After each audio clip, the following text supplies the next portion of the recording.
The day my neighbor told me I should just give up part of my property because I, had more than enough already, something in me changed. Not because of the land itself. Honestly, if it had been a few feet of grass in the middle of nowhere, I probably wouldn't have cared. It was the way he said it. The confidence. The little shrug. Like he had already decided what belonged to me and what didn't. What he didn't realize was that the 8 feet he had taken wasn't the most valuable thing he was about to lose. My name S. Ryan, and for nearly 12 years I lived in a quiet neighborhood outside Lexington, Kentucky. Nothing fancy, just a modest white house on a corner lot, a wraparound porch I rebuilt myself, and a backyard that had become my favorite place in the world. I bought that house after my divorce.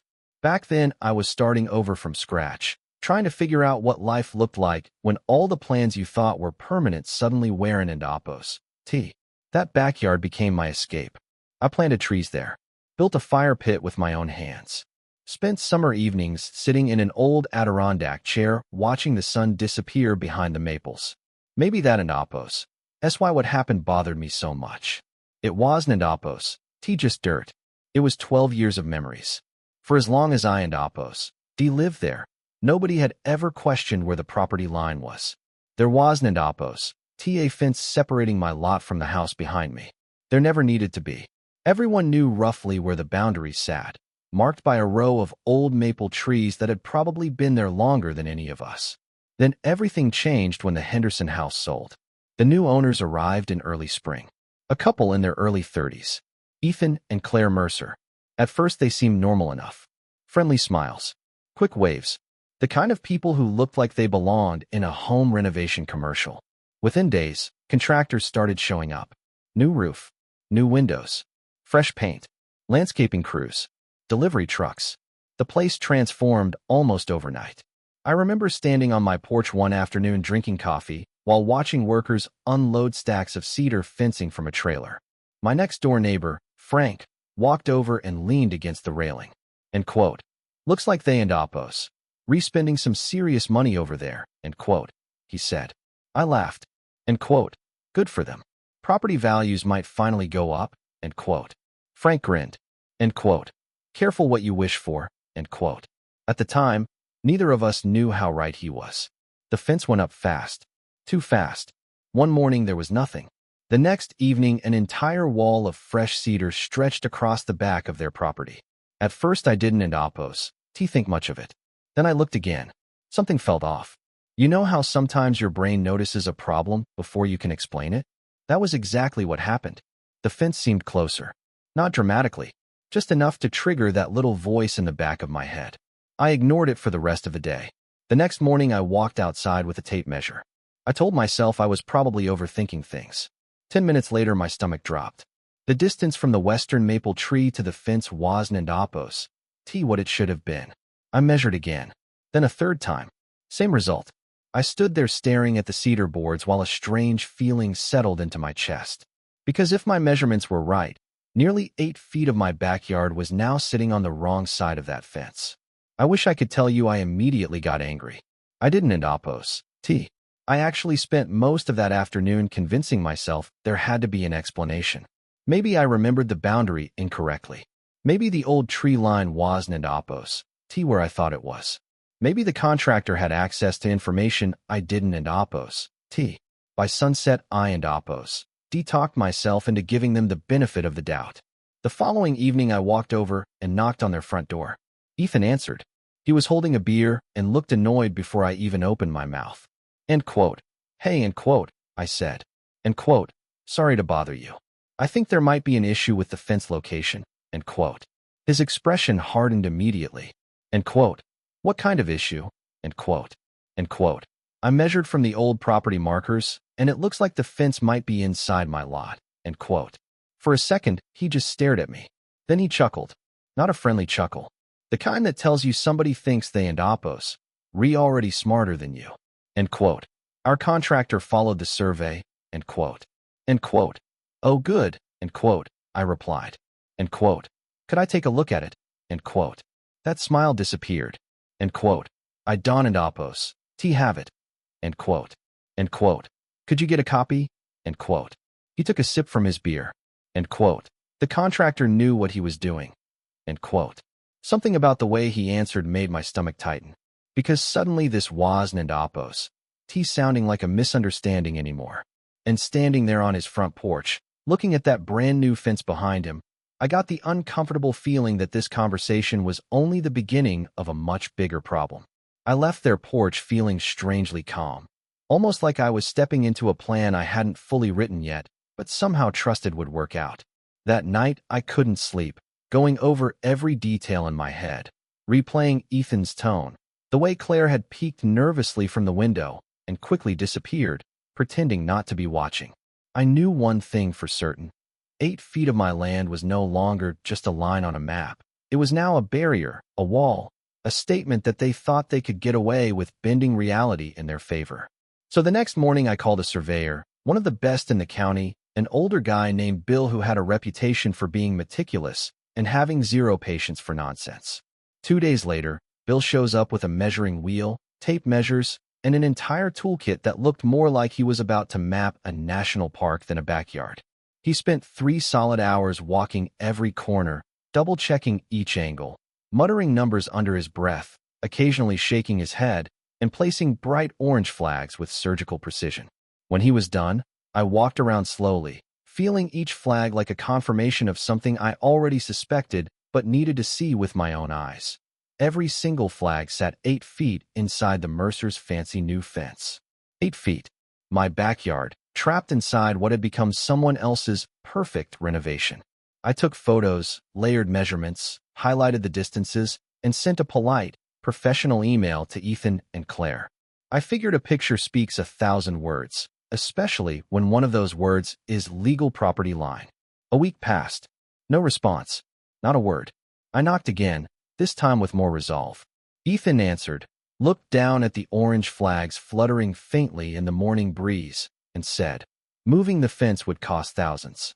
I mean, you have plenty of yard. Why don't we just leave it? I stared at him. 8 feet of my land was literally theirs now, and he thought it was acceptable to just shrug and ask me to ignore it.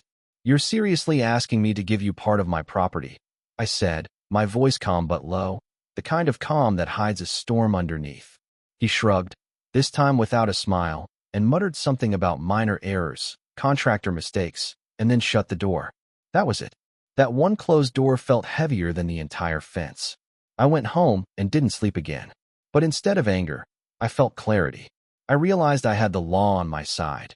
And more than that, I realized I had patience, creativity, and the kind of stubbornness that doesn't quit. I pulled up the county property records online and scanned every line, every plot map. Sure enough, the strip of land behind their fence, the 8 feet that was now off limits to me in practice, still belonged to me legally. That tiny detail gave me a sense of power that I hadn't felt in years. Suddenly, I didn't have to beg, threaten, or negotiate. I could act, and I decided I would. A week later, a landscaping crew arrived at my house, trucks and a small excavator in tow. I watched from the porch as they unloaded metal posts, concrete forms, and soil. I could see Ethan and Claire on their deck, their faces shifting from casual curiosity to confusion and finally to something that looked suspiciously like panic. Claire asked if the crew was for a project on my side of the yard, and I nodded, smiling faintly. We're installing posts for a new structure on our property, I said. Ethan stepped closer, pointing at the fence, his jaw tightening. I simply pointed to the bright orange flags Bill had placed. He went quiet. For the next 2 days, the crew worked tirelessly. By the end of it, 12 thick steel posts were sunk deep in concrete, forming a straight line across the entire 8-foot strip. Not a single one wobbled. Not a single one shifted. It was a line that said clearly, this land belongs to me. Then we added the final touch. Large wooden planter boxes, 4 feet tall, each filled with soil, lined up along the steel posts, and we planted fast-growing bamboo. By the 3rd week, the bamboo had sprouted aggressively. By the 2nd month, it had formed a solid, green wall, completely cutting off their view from the deck and their backyard. I could almost hear their dreams of a sunlit patio and perfectly visible landscaping suffocating under the thick leaves and stalks that had grown overnight. Their expensive new flower beds were in permanent shadow, and the upper deck, which they had imagined as a sun-drenched lounge, now faced nothing but a dense bamboo barrier. Ethan came over eventually, walking slowly, like he was measuring my patience, his hands balled into fists, trying to find the words. This is ruining our yard, he said, voice shaking. I looked at him, nodded, and said evenly, "It's on my property." He blinked, staring at the bamboo, the steel posts, the flags fluttering faintly in the breeze, and then asked, almost cautiously, "Would you consider removing it?" I leaned back, smiled slightly, and said, "Maybe, once the fence is moved back where it belongs."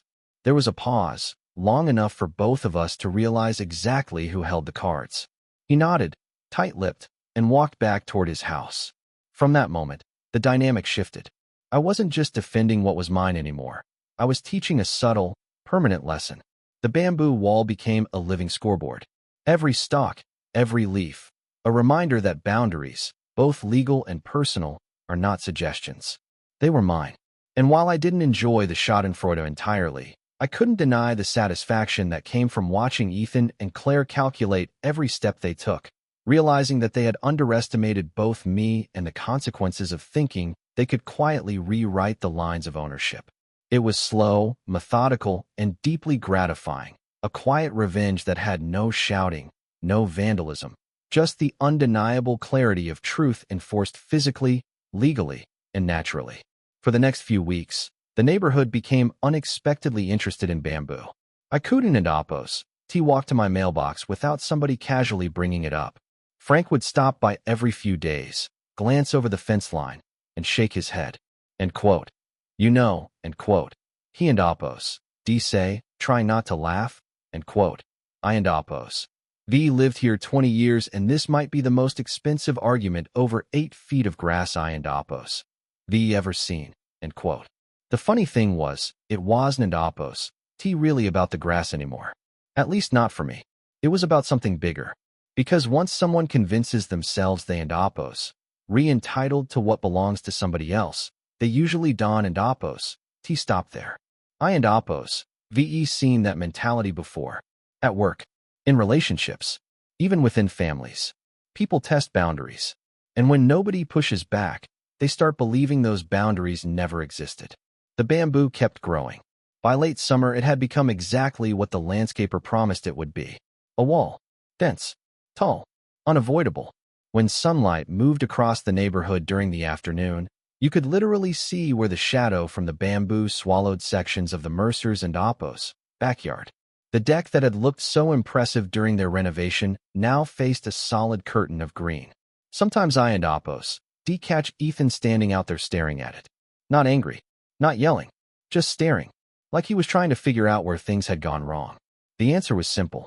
They had been given multiple chances to fix the problem before it became one. They just didn't and Oppos think they needed to. Then one Saturday morning there was a knock at my door. I opened it and found Claire standing there. Not Ethan. Claire. And honestly, that surprised me. Because throughout this entire situation, she had mostly stayed in the background. She looked exhausted. The kind of exhausted that comes from months of stress. End quote. Can we talk? End quote. She asked. I invited her onto the porch. For a few moments neither of us said anything. Then she sighed. A long sigh. The kind people make when they and Oppos finally tired of defending a bad decision. She admitted the survey results had always worried her. She admitted she and Oppos asked Ethan to look into it.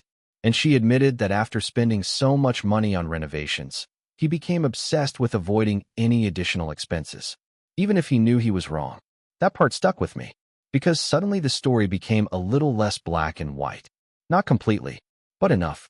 Sometimes pride costs more than money. Sometimes people become so committed to avoiding a mistake that they end up creating a much bigger one. Before she left, Claire asked a simple question. End quote. If the fence gets moved, will the bamboo come down? End quote. I looked out toward the backyard. Then back at her. End quote. Yes, end quote. That was all I said. 3 days later, a fencing company pulled into their driveway. The exact same company that had built the original fence. I almost laughed when I recognized the trucks. Workers spent the entire morning removing panels. Then the posts. Then sections of concrete footing. By lunchtime, the fence that had caused months of conflict was lying in pieces across the yard. The neighborhood noticed immediately. People slowed their cars. Dog walkers suddenly found reasons to take longer routes. Everybody wanted to see what was happening. I sat on my porch with a cup of coffee and watched quietly. Not because I wanted to gloat. At least that and Oppos. That's what I told myself. But I won and Oppos. Lie. There was something deeply satisfying about seeing reality finally catch up with arrogance. The new fence went up exactly where Bill and Oppos' survey flags had marked the true property line months earlier. Not 1 inch over. Not 1 inch under. When the final panel was secured, I walked out into the backyard. For the first time in months, that missing 8-foot strip was back where it belonged. Part of my yard. Part of my property. Part of my life. A few days later, I kept my word. The landscaping crew returned. The planter boxes came out. The bamboo was removed. The steel posts disappeared. And gradually sunlight returned to the Mercers and Oppos' yard. No lawyers. No lawsuits. No screaming matches. Just consequences. The kind that arrived slowly enough for everyone to understand exactly why they and Oppos re-happening. A week after everything was finished, Ethan came over. This time there was no attitude. No defensiveness. No smug smile. He stood at the edge of the driveway awkwardly for a moment before speaking. End quote. You were right. End quote. That and Oppos. That's all he said. 3 words. Honestly, I wasn't and Oppos. Expecting them. I nodded. He nodded. And that was the end of the conversation. No friendship formed. No dramatic reconciliation. Just 2 neighbors finally understanding where the line was. Literally and figuratively. Looking back now, people still ask whether the bamboo was too much. Some say I should have gone straight to court. Others think I should have forgiven the mistake and moved on. And every once in a while someone tells me they would have done something far worse. Maybe they and Oppos rewrite. Maybe they and Oppos wrong. The truth is, I never wanted revenge. What I wanted was respect. The bamboo was never really about punishment. It was leverage. A reminder. A very tall, very green reminder. And here in Oppos, that's the part one still think about. If Ethan had simply apologized the first day I showed him the survey, none of it would and Oppos happened. No bamboo. No expenses. No months of tension. No public embarrassment. Just a simple correction and 2 neighbors moving on with their lives. Instead, one bad decision turned into a lesson neither of us will ever forget. So now I and Oppos am curious. What would you have done in my position? Would you have taken legal action immediately? Would you have let the 8 feet go to keep the peace? Or do you think the bamboo wall was exactly the right response? Drop your thoughts in the comments below because I guarantee people are going to disagree on this one. And if you and Oppos ever dealt with a difficult neighbor, a property dispute, or someone who thought the rules didn't and Oppos apply to them, share your story too. Don and Oppos forget to like the video, subscribe to the channel, and turn on notifications for more real-life stories where ordinary people find extraordinary ways to stand their ground. Because sometimes justice doesn't and Oppos arrive in a courtroom. Sometimes it grows one bamboo stalk at a time.